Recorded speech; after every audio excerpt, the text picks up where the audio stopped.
Autre titre de ce Corsicaser, à 10 000 plants d'oliviers produits en Corse pour relancer cette filière et limiter le risque de Xylella fastidiosa. Les scientifiques de l'association de recherche et d'expérimentation sur les fruits et légumes, la Réflec, ont cultivé ces pousses sur l'île.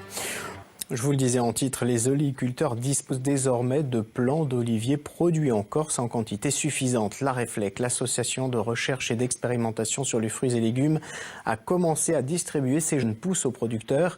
C'est l'une des armes pour lutter contre le risque d'importation de certaines maladies comme la Xylella fastidiosa. Ces plants correspondent aussi aux critères de l'appellation Oluligo-Ursica. Reportage de François-Albert Bernardi et Pierrick Nanini.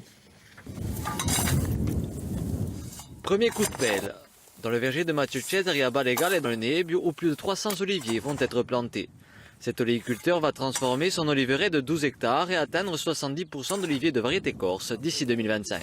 C'est ce qu'impose le cahier des charges de l'appellation d'origine contrôlée Oluligo-Ursica. Pour lui, planter local veut dire planter un arbre sain.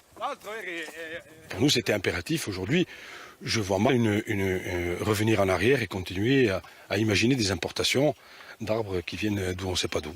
Pour nous, c'est essentiel aujourd'hui de continuer cette production et continuer à installer des jeunes agriculteurs avec des variétés corses, avec des arbres qui sont ici depuis des siècles et des siècles. Ces oliviers, Mathieu Cesari vient les prendre ici à San Giuliano.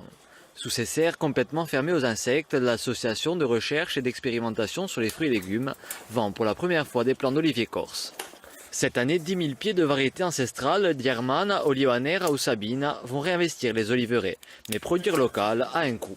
Je crois qu'on est à plus de 170 000 euros d'investissement pour les infrastructures, plus après tout le financement pour la production. Donc aujourd'hui, ça aurait été difficile qu'un pépiniériste puisse faire ce travail-là. C'est pour ça qu'on a un petit peu centralisé pour les pépiniéristes. On produit les boutures racinées. Avec la bactérie Xylella fastidiosa, de nombreux agriculteurs attendaient ces arbres.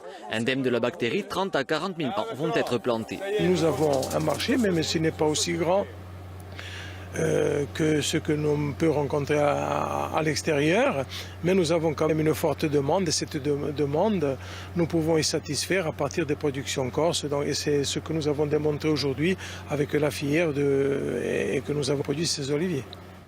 Avec cette production locale, le syndicat Oluligo-Ursica espère voir cesser les importations d'arbres de l'extérieur.